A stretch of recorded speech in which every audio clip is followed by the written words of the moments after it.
Bueno, pues vamos a ir empezando. Buenos días a todos. Muchísimas gracias por conectaros a la presentación de hoy.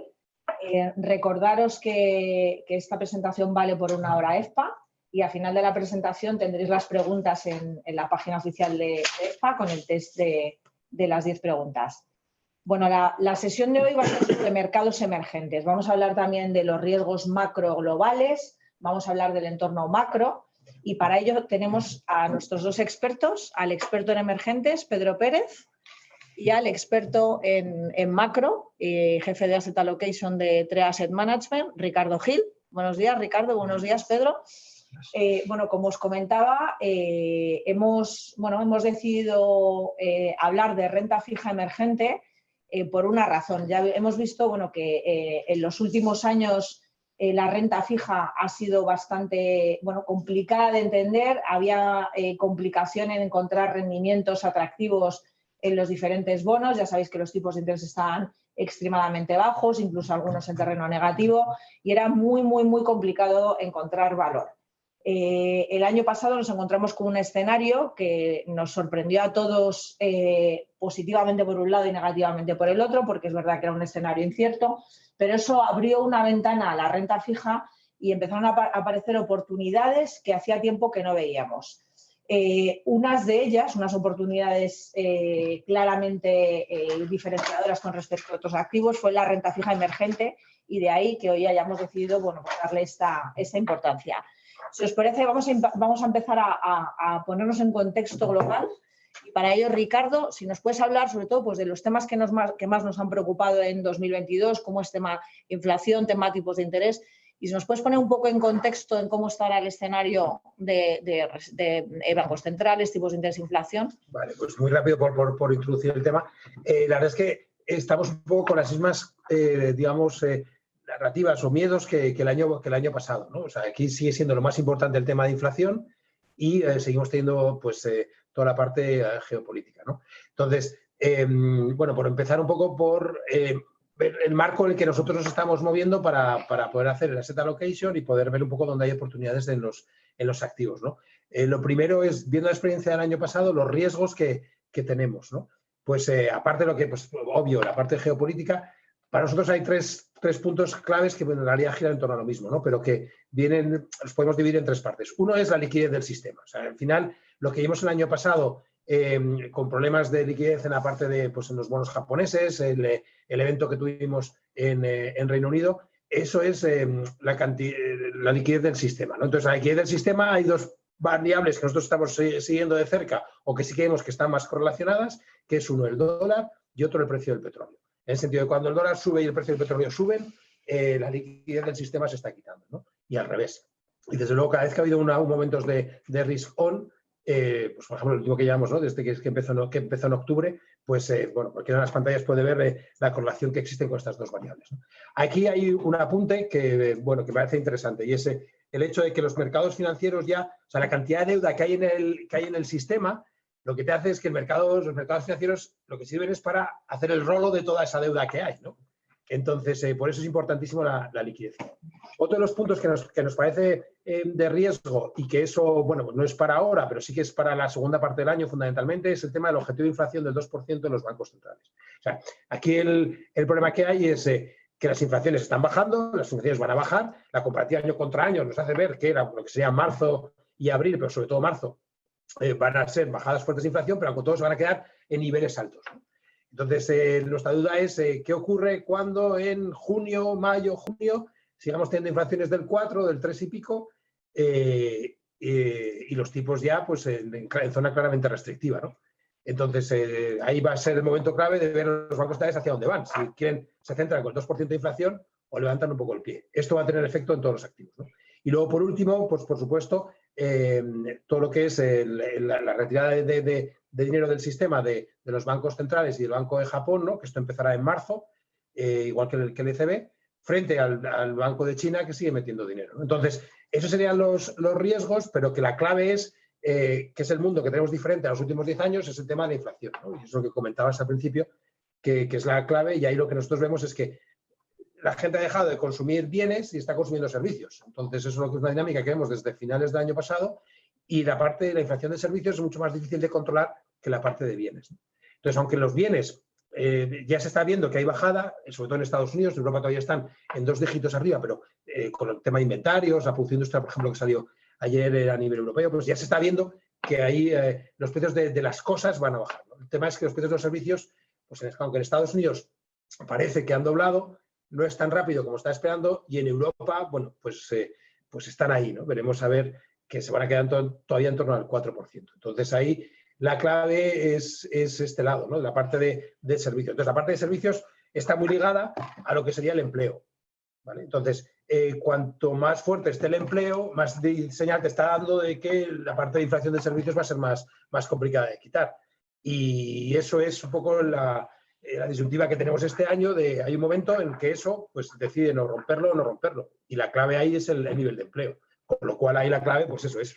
Y eso es la macro, ¿no? Entonces, bueno, un poco el escenario que nosotros estamos viendo es que todavía podemos seguir viviendo un poco de toda la liquidez que se inyectó en octubre y noviembre, ¿no? Y eso nos dura pues hasta el principio del segundo trimestre, ¿no? Si la economía sigue estando más fuerte de lo que se esperaba, ¿no? Como está demostrándose hasta ahora, la decisión de los bancos centrales pues va a ser clave, ¿no? Muchas gracias, Ricardo. ¿Y eso cómo afecta, o ya positivo o negativamente, a la parte de renta fija, que es la sesión que tenemos hoy? O sea, ¿cómo puede ayudar o cómo puede perjudicar, o sea, depende de la visión que tengas, a la renta fija y a los diferentes rendimientos de los bonos?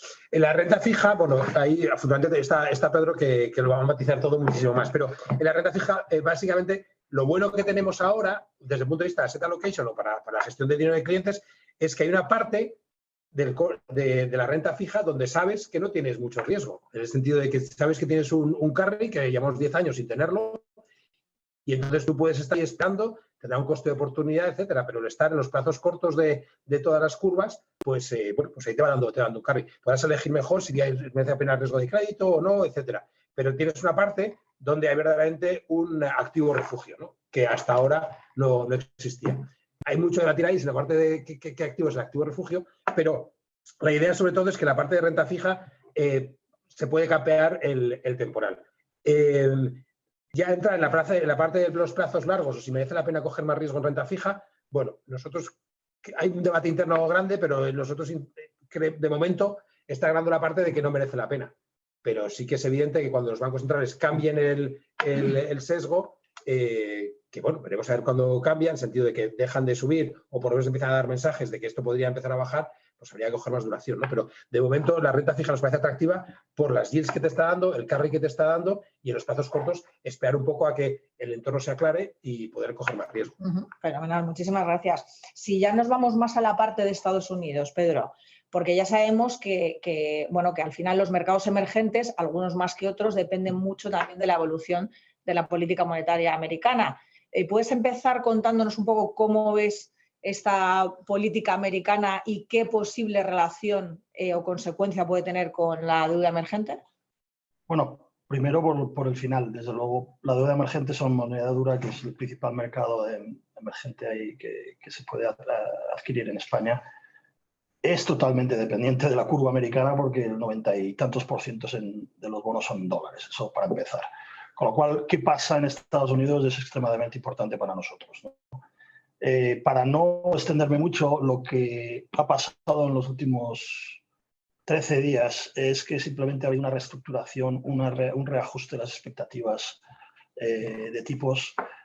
El mercado no se creía el 5,25 de la Fed, a pesar de todos los comentarios de los gobernadores y de los gobernadores regionales. Y desde el non-farm payroll, el empleo de hace 13 días, pasando por el reajuste de la inflación del viernes pasado, que ya indicó que el momento de la inflación desinflacionaria se había desacelerado, y desde luego después de la inflación del otro día, lo que se ha producido un ajuste ya muy rápido de la tasa terminal esperada por el mercado, es decir, dónde va a acabar la Fed. Pasamos de 4,90 hace menos de 2 semanas a 5,23, 5,24 esta mañana, ¿no? Eso ya se ha producido, pero a la vez hemos visto también por qué no ha caído la bolsa cuando los bonos, que estaban bastante caros en relación a la tasa terminal, se han ajustado bastante. El 10 años ha subido 30 puntos básicos prácticamente. Sin embargo, la bolsa ha seguido subiendo. ¿Y por qué? porque al mismo tiempo que ese reajuste de las expectativas de tipos, con incluso la probabilidad ya está en el mercado, con ya siendo puesta en el precio del mercado, de que pueda seguir subiendo hasta julio, es decir, que podríamos llegar a un 5,50 en Fed Funds. Sin embargo, los datos de los últimos, de verdad, de enero y febrero, pinta la probabilidad de que pueda haber un soft landing, que no haya una recesión más adelante, con lo cual la bolsa ha cogido pues, cierto nivel de confianza en que el empleo sigue robusto, las ventas han recuperado, y hay una cosa que el informe de inflación de ayer incluye, que la gente tomó bastante confianza en ese sentido de que podemos tener el proceso desinflacionario no ha parado, es que el supercore, que es la inflación subyacente menos el shelter, que son los alquileres, cayó por abajo del 4% por primera vez en 9 meses. No es, a ver, yo no tengo tan claro que eso vaya a producirse, que la desinflación no se vaya a desacelerar el proceso desinflacionario, y por eso la inflación de febrero va a ser muy importante, pero en general estas dos cosas te indican por qué la bolsa no ha reaccionado mal. La renta fija tenía que reajustarse a eso y las curvas se han invertido. Llegamos al 2,10 a un nivel de 87 ayer, que es donde yo creo que vamos a estar ya a cierto nivel de estabilidad de curva. Ahora es mucho más interesante entrar en renta fija, sobre todo con ciertos diferenciales. Ahora todavía hay que tener en cuenta la valoración de las distintas partes de la curva. De ciertas zonas, los intermediados, por ejemplo, entre 6 y 8 años están muy caros. La parte larga ya está medio neutral, pero la parte barata es la parte corta, ¿no? Y luego, pues entrando ya en high yield y en otras cosas, puede haber diferenciales muy interesantes. Pero eso no solo en emerging markets, también en high yield americano no tanto, high yield europeo también. O sea, que ahora mismo, digamos que el principal valor que ves a la deuda emergente es la parte de valoraciones, la parte de rendimientos. Que con respecto a la tensión geopolítica, que esto también afecta directamente a... ¿Cómo crees que puede afectar a estas valoraciones? Evidentemente, la guerra de Ucrania... la gente ya ha dejado de intentar predecir qué va a pasar y cómo va a reaccionar Putin a las cosas, ¿no?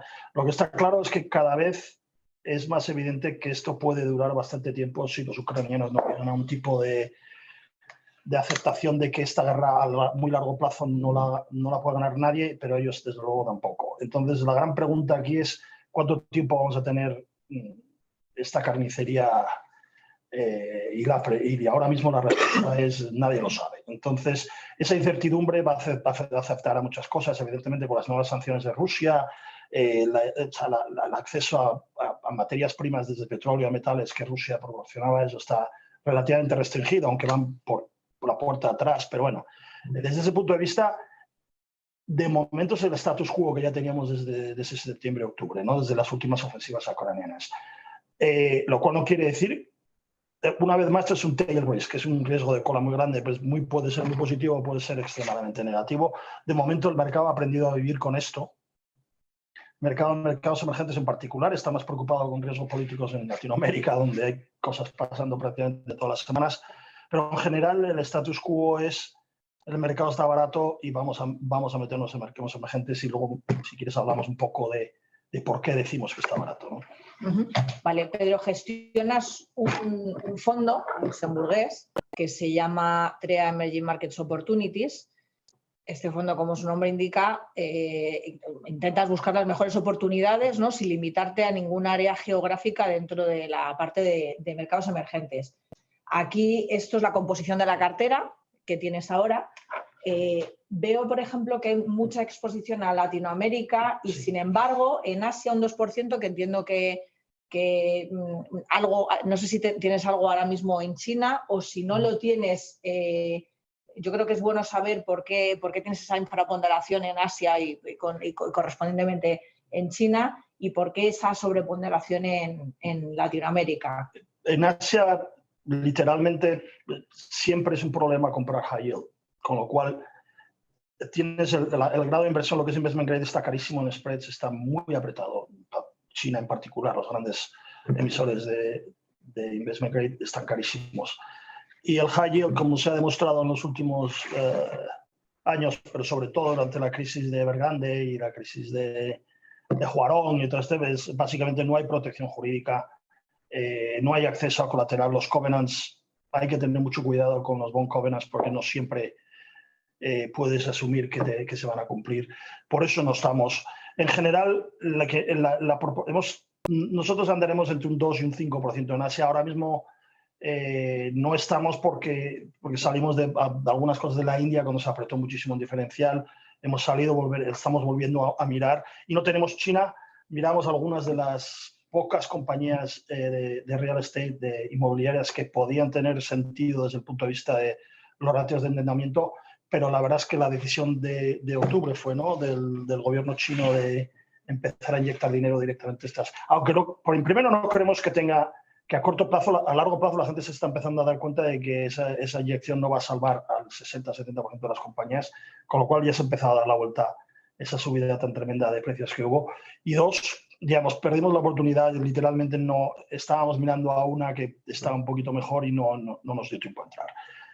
¿Volveremos a entrar en algunas de estas en las que creemos que va a haber apoyo directo? Sí, pero no a precios, entraremos a los 25, 30, 35, pero no antes. En Asia estamos mirando más bien la India, que nos encanta.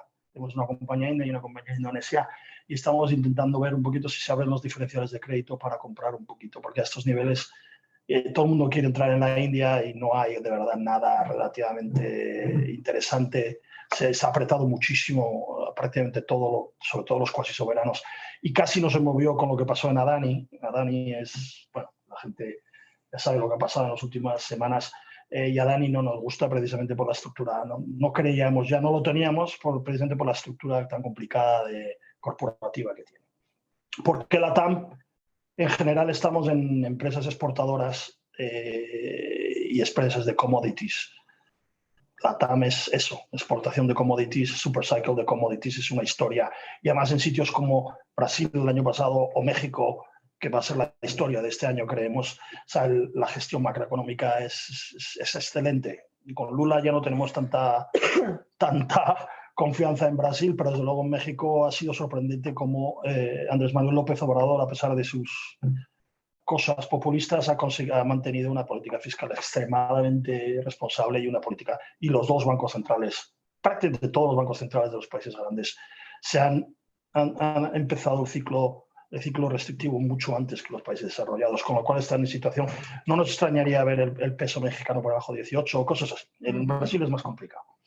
Estos son los principales países, ¿no?, por los que apuestas, y vemos que en la parte derecha hay algunos nombres de compañías y también hay nombres de gobiernos. O sea, es decir, que esto entendemos que en tu fondo de mejores oportunidades seleccionas tanto la parte de gobiernos como la parte de compañías, ¿no?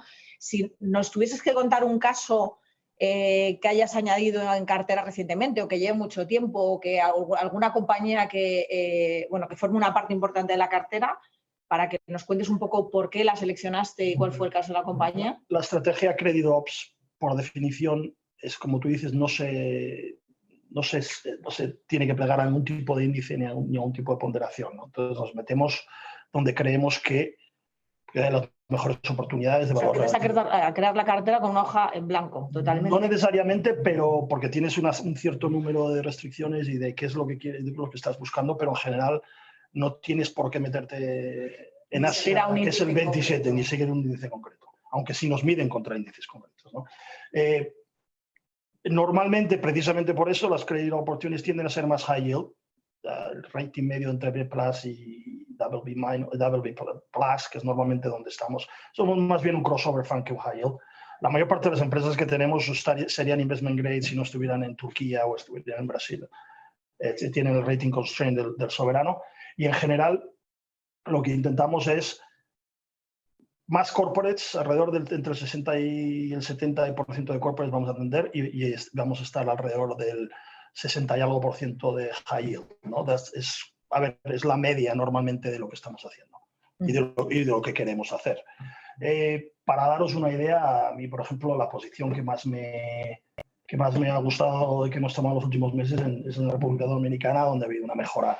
Es probablemente uno de los países más exitosos en cuanto a gestión de la pandemia y en cuanto a cómo salir de una situación de gasto público elevado hacia una política, vamos, desde luego la evolución del déficit público, la subida de las reservas, los ratios de creación de reservas han sido impresionantes.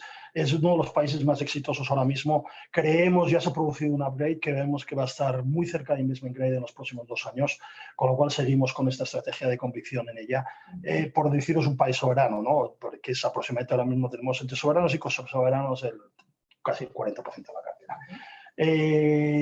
Otro sitio que, bueno, en general, por mencionar un país, para una compañía nos encanta Sierra, que es productor independiente colombiano de petróleo. Una vez que ya parece que a pesar de lo muy polémico que está siendo Gustavo Petro, tanto con la energía ahora como la reforma de la seguridad social y de la sanidad, desde el punto de vista parece ser que van a dejar que los pozos existentes y las instalaciones existentes se mantengan. Sierra estaba muy barato, es un gran productor muy eficiente, que a estos niveles del petróleo y se ha apretado muchísimo y todavía creemos que tiene bastante por ahí, ¿no? Entonces ese tipo de cosas que la gente descartaba hace unos meses son las que las hemos comprado baratas y nos han ido muy bien. Vale. En cuanto a divisa de la cartera, el 97% está en dólares, lo has mencionado, en divisa fuerte. O sea, que no haces apuestas en deuda local directamente. No podemos, por prospecto. Podemos hacer algunas cosas en deuda dólares que tiene un swap que es moneda local, pero no es demasiado complicado el settlement y la custodia, con lo cual no entramos. Vale, bueno, pues para resumir un poco lo que has contado y ya para dar paso a las preguntas, que podéis empezar a hacer preguntas en la parte de chat o en la parte de pregunta y respuesta. ¿Cómo resumirías, o sea, los motivos por los cuales hay que estar ahora o es bueno empezar a añadir exposición a renta fija emergente? ¿Cuál sería el resumen? El resumen es muy fácil. El año pasado una salida de capital enorme, mayor incluso que la del año 2008, con lo cual la mayor parte de los grandes fondos estratégicos crossover están bastante infraponderados el asset class, ¿no? Una cosa muy parecida está pasando en los ETFs. Ha habido una salida muy grande de dinero de retail de los ETFs durante todo el año pasado. Estamos hablando de más de 95.000 millones de dólares en la parte que está pública, ¿no? Las salidas probablemente fueron mayores de compañías de seguros, que es un asset class que es muy atractivo para compañías de seguros por la disponibilidad de duración y de muchos tipos de crédito. La gente se olvida que el 60 y algo % de emerging markets es investment grade. En emerging markets no se basa en que sea high yield o investment grade, se basa en el desarrollo de los mercados locales, ¿no? En general, a estos niveles de diferenciales no estamos tan baratos como estábamos en noviembre, pero desde luego los TIRs son altísimos. Nuestro fondo, por ejemplo, está en un 10% de TIR. Con lo cual, ese 10% de TIR te da una protección, aparte de que en general el mundo está infraponderado en emerging markets, y eso incluye a los grandes fondos de inversión de mercados emergentes, la proporción de cash es altísima también. Con lo cual, no solo está barata, los TIRs son enormes, dándote una protección muy elevada en relación con pérdidas de capital, sino que además, evidentemente, lo que necesitamos en la renta fija mundial y en emerging markets todavía más es una estabilidad de curva de Estados Unidos. Y creemos que esa estabilidad de curva está a punto de conseguirse probablemente para el FOMC de mayo. Ya veamos la última subida de tipos, pero sobre todo la inversión de la curva americana no se va puede ser que llegue a 100 el 2-10, puede ser, no digo que no, pero desde luego ya las movidas que pueda haber de curva, tanto de tipos nominales como de diferenciales entre las partes de la curva, van a ser infinitamente menores de lo que vimos el año pasado. Y con esta estabilidad de curva es lo que necesita una inversión de renta fija, no solo en esto, en todo. Con lo cual, ahora mismo es un momento ideal. Luego, evidentemente, por ejemplo, el riesgo soberano está mucho más barato que el riesgo corporativo. El diferencial entre los dos, medio entre los dos, no recordaba yo diferenciales de casi el 200%, que es lo que está pasando. Con lo cual, parte de la deuda corporativa hay que tener cuidado donde te metes, hay que tender a ir hacia soberanos, pero en general estamos muy baratos no. Diferenciales no tanto, en TIRES desde luego estamos baratísimos en términos históricos. Vale, muchísimas gracias, Pedro. A ver, veo aquí ya varias preguntas. A ver, una es en referencia la primera es en referencia al equipo. Nos preguntan que cuántos miembros hay en el equipo de deuda emergente y que cómo hacéis para poneros de acuerdo en cuanto a las ideas y países donde queréis añadir exposición. A ver, en general, somos dos, aunque utilizamos a la gente, bueno, a Ricardo desde luego, y a la gente y a los analistas de crédito para cuando los necesitamos, que suele ser relativamente frecuente. En general, yo hago la allocation general y sobre todo la parte de soberanos. Jordi Armengol, que trabaja conmigo, hace la parte más corporate, pero en general bueno, hablamos todos los días. No pretendemos rotar la cartera muchísimo, nuestra rotación es relativamente baja, entre 1 y 1,5, depende del año. O sea, que dentro de que es mejores opciones y mejores oportunidades, o sea, es una cartera bastante estable, ¿no? Es una cartera estable, sobre todo en que de verdad yo creo en... El universo es demasiado grande como para andar... Entonces yo creo en tener un núcleo estable de 50, 80 créditos en los que entrar y salir. Tanto pueden ser de muy investment grade como Saudi Aramco o pueden ser Ecuador. Todo es asset allocation basado en el macro, basado en lo que espero la curva y basado en lo que esperamos que los flows o las entradas o salidas de capital vayan a ser, ¿no? Evidentemente ahora, por ejemplo, tenemos muchas posiciones en activos muy cortos, precisamente por lo que podemos jugar barrels de tipos de interés, podemos jugar barrels de crédito, podemos hacer bastantes cosas. No necesitamos meternos en mirar 2.000 emisores. En general se trata de buscar, y somos bastante oportunistas. Algunas de las mineras del año pasado, las metimos el año pasado, que nos ha ido muy bien, precisamente en varias conferencias de crédito, de Emerging Market Credit. Es cuando te das cuenta de que hay, evidentemente, si es un crédito nuevo, lo analizamos muy profundamente. Y el caso de soberanos, yo estoy permanentemente mirando pues, todo lo que es los soberanos más complicados, ¿no? Soberanos ya de single Bs, que tenemos bastantes de ellos y esos hay que monitorizarlos todos los días. Muy bien. A ver, una pregunta con respecto que no había salido todavía con respecto al dólar americano. O sea, al final, si tu cartera está, el 97% hemos visto que está en dólares, ¿cómo puede afectar los movimientos de dólar a la cartera? A ver, tenemos muy poca capacidad de hedge. La cartera está hedgeada, es un euro hedge, o sea que no hay... Vale, o sea, ahí tienes la versión en dólar y la versión hedgeada a euros. Puedes comprarla en dólares y puedes comprarla en euros. Yo siempre, a ver, yo viví muchos años en Estados Unidos. En Estados Unidos esto de hedgear en dólares no lo ven. Si compran euros, lo compran euros. No están... Aquí hay mucha más tradición de cubrir el riesgo de divisa. Yo no lo haría, porque a largo plazo te dejas rendimientos en el tintero, sobre todo con las diferenciales de tipos que hay. Aparte que los forwards pueden irse a cualquier sitio, pero en general, a ver, somos un producto dólar, no el hedge. Como digo, yo preferiría que entraran en las clases en dólares por muchas razones históricas, pero si entras en la euros estás full hedge. Hay otra pregunta en cuanto al riesgo.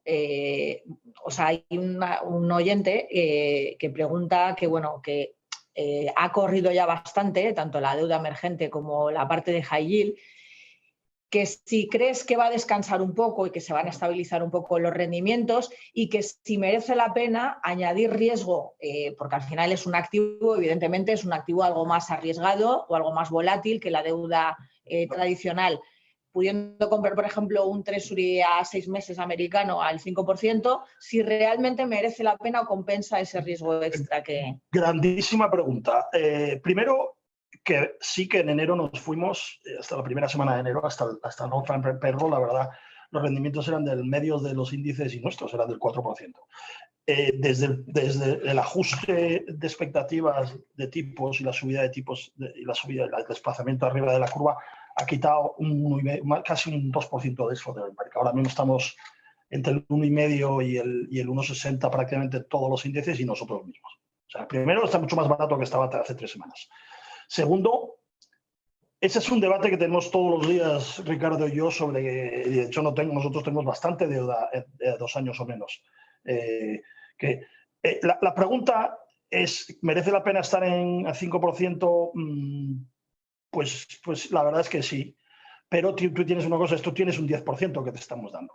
Uno, si hay estabilidad de curva, ya puedes empezar a pensar en duración en algún momento, que todavía no lo es, pero pronto, ¿vale? Entonces el potencial de rendimiento es mucho mayor, aunque evidentemente para mucha gente el 30-40% de cualquier posición de renta fija debería ser este tipo de carry trade o de rentas, ¿no? El resto, nosotros competimos con high yield y competimos con equities también. Quiere decir que no es un activo de cero riesgo, ni nunca lo será.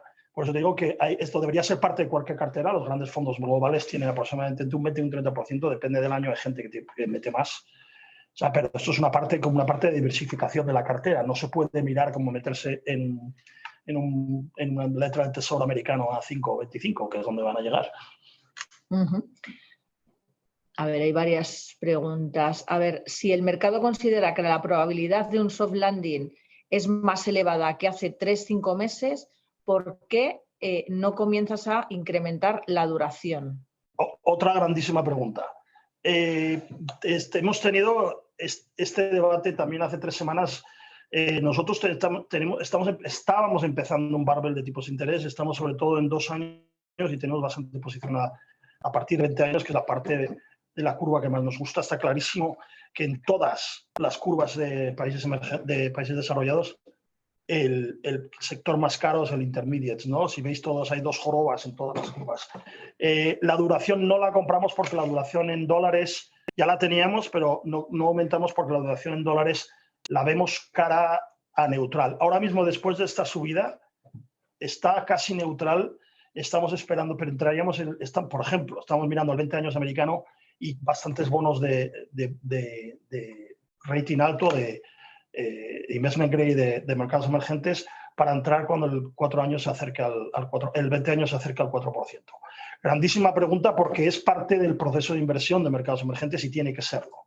La duración, los intermediates están muy caros y la duración estaba como mucho neutral, ¿vale? Con lo cual, y lo hemos visto en los últimos días, como la curva se ha empinado todavía más. En algún momento, lo que pasa es que para decidir si aumentar todavía más la duración, como hicimos en noviembre y nos fue bastante bien, es que tenemos que ver un poquito. Primero hay momentos técnicos, por ejemplo, 3,77 en el 10 años, 4% en el 30 años, que queremos va a alcanzar. No vas a comprar duración, que probablemente tendrías que estar como mucho neutral cuando está todavía relativamente cara. No lo vas a comprar, lo compras cuando rompa algún tipo de soporte, ¿no? Y eso es lo que nosotros en verdad ahora mismo estamos esperando. Y luego hay que ver la siguiente inflación. En algún momento el shelter, los alquileres americanos, van a empezar a bajar, ¿vale? Porque ya la tasa de crecimiento del shelter en el CPI ya va por debajo de la tasa de crecimiento real de alquileres, medida por el índice de Zillow, pero hay otros que te están indicando todavía más. Eso es lo que te va a determinar una aceleración del proceso desinflacionario. Después de la revisión de los pesos del CPI la semana pasada, la gente ya está asumiendo desaceleraciones más rápidas, no ahora, sino en marzo, abril. Es muy fino el ajuste, porque lo que tienes que es siempre anticiparte a que la curva empiece a desinvertirse, ¿no? Y meterte en duración, aumentar el porcentaje de duración y mantener el riesgo a 1 y 2 años para el carry. Lo estamos mirando y lo vamos a hacer. Vale, o sea que aparte, o sea, no solamente es un credit opportunities en cuanto a países y tipos de bonos, sino también, digamos, que juegas un poco también a duración. Claro, usamos el cash, usamos treasuries cuando necesitamos coger duración. En algunos casos podemos vender futuros. En ese sentido somos bastante flexibles, lo cual es una ventaja. Hay otra pregunta en cuanto al año pasado, que hubo grandes desinversiones en la renta fija de mercados emergentes, y que si sería un punto de valor añadido para la clase de activo. O sea, como ya he dicho antes, el mundo está infraponderado en mercados emergentes, sobre todo la renta la renta fija en moneda dura, no tanto. El dinero siguió entrando en los mercados locales hasta septiembre, cuando empezó a salir, ¿vale? Mientras que aquí fue todo el año permanente, yo creo que un mes de entradas, quizá marzo, pero fue un año horrible desde el punto de vista de salidas. Por eso el mundo está infraponderado, por eso se subió tan rápido cuando empezó a subir. Lo que pasa es que somos renta fija en dólares, tenemos que ajustarnos a lo que pasa en la curva, que es lo que ha pasado las últimas 3 semanas. 2 semanas. ¿Y hay alguna pregunta que es como más específica del fondo? Por ejemplo, hay una que nos preguntan cuántas clases hay del fondo y cuáles son sus ISINs. Para los ISINs, bueno, de memoria no nos lo sabemos, pero os podéis escribir y, por supuesto, os mandamos toda la información que necesitéis. Creo que al final de la presentación está todo, si eso lo ponemos los ISINs y las clases, para decir que hay una en euros grande y... O sea, hay una denominada en dólares, que es la divisa. 2 en dólares. Y una cubierta. Y una clase hedge. Hay otra, pero bueno, esa es menos... Esa es para compañías de seguros de otra manera. Vale. ¿Hay alguna pregunta que ya es un poco más de tipo macro? Lo digo porque, Pedro, como tenías que irte, si quieres, nos quedamos con las últimas preguntas para Ricardo. Y así ya pasamos a la parte macro, que del fondo están todas más o menos. Ya sabéis que nos podéis escribir, tenéis nuestros mails en la página web para cualquier pregunta extra que tengáis sobre el fondo. Encantados de la estrategia. Y por supuesto, cojan el teléfono y hablamos o nos vemos. Estamos siempre dispuestos a hablar con inversores. Y muchas gracias a todos. Pues gracias, Pedro. Bueno, pues pasamos directamente a las que quedan de más tipo macro. Aquí hay una en cuanto a asset allocation. ¿Cuál es un poco la visión oficial de TREA? Que ya hemos visto que en deuda emergente sí que es una apuesta de la casa y sí que estamos positivos, pero ¿qué pasa con el resto de áreas? ¿Qué pasa con la renta variable? O sea, si puedes hacer un repaso rápido de los diferentes tipos de activos. Claro. Vale. En cuanto al primer escalón, ¿no? ¿Es bonos o renta variable? Bonos. Entonces, el tema de bonos es, porque ya tenemos un carry, tienes que te compensa todos los riesgos que pueda haber de subidas de tipos, etcétera. Dentro de la parte de bonos, pues